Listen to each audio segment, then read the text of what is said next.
你個花園係夢幻定係災難呢？九龍裝修教你解決花園4大頭痛問題：水、草、花、蟲。我知道大家都想有一個夢幻花園，但係一講到打理，夢幻即刻變成災難。我哋先睇睇花園嘅4大痛點。第一，積水，花園啲泥俾雨水沖下，搞到水土流失，就會變得唔夠平。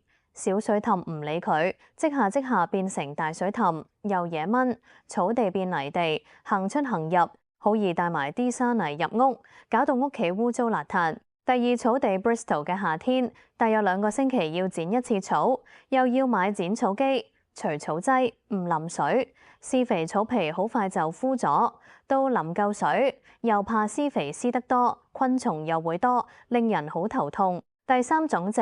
每種花淋幾多水、施幾多肥都唔同，仲要修剪、除雜草、除蟲，加埋天氣因素，熱同凍、乾同濕、溫差大，對植物生長都會有好大影響。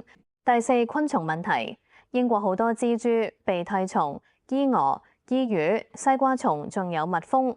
喺英國殺蜜蜂係犯法㗎，大家唔好亂嚟啊！平日花工就小朋友，照顧長者或寵物，買位煮飯，你真係仲有時間同心機去種花、種草或者種菜。如果你真係花園達人，見到我個標題可能已經唔會入嚟睇。我哋喺香港長大，唔識打理花園都好正常。麻煩嘅嘢交俾我哋九龍裝修幫你處理，我哋好清楚你哋嘅需要，幫你諗好晒解決方案。首先，我會用時間嚟分類，睇下你每個禮拜或者每日可以抽到幾多時間去打理個花園。第一個，每星期5分鐘或以下解決方案，適合唔中意種植但都想花園靚靚嘅你。將花園95%負100%鋪地磚，5%放大型盆栽或整個小花槽。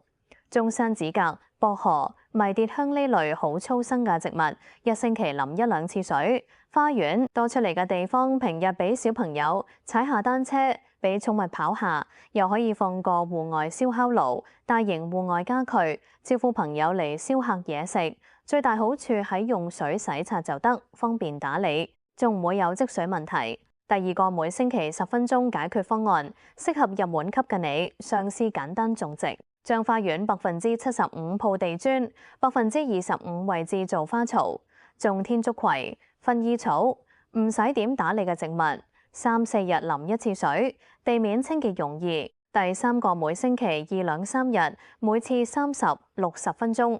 解決方案適合進階級嘅你，已經有基本種植知識，開始對園藝有要求。將花園50%鋪地磚，20%做花槽，30%留小塊草地，鋪設大型石磚做小路裝飾，鋪上碎石減少小草生長，種植英倫玫瑰、繡球花、洋水仙，需要修剪、施肥、除蟲，小心處理可能有少量積水。第四個，每日都可以花2個鐘或以上。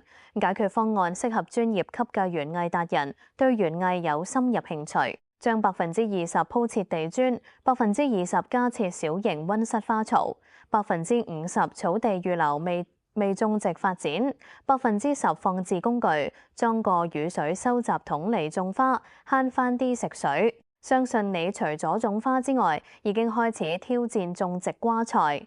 歡迎你留言分享一下你嘅園藝知識。如果你想改造花園，就要快啲趁而家夏天冇乜雨嘅時間，整10月之前呢段時間就最適合啦。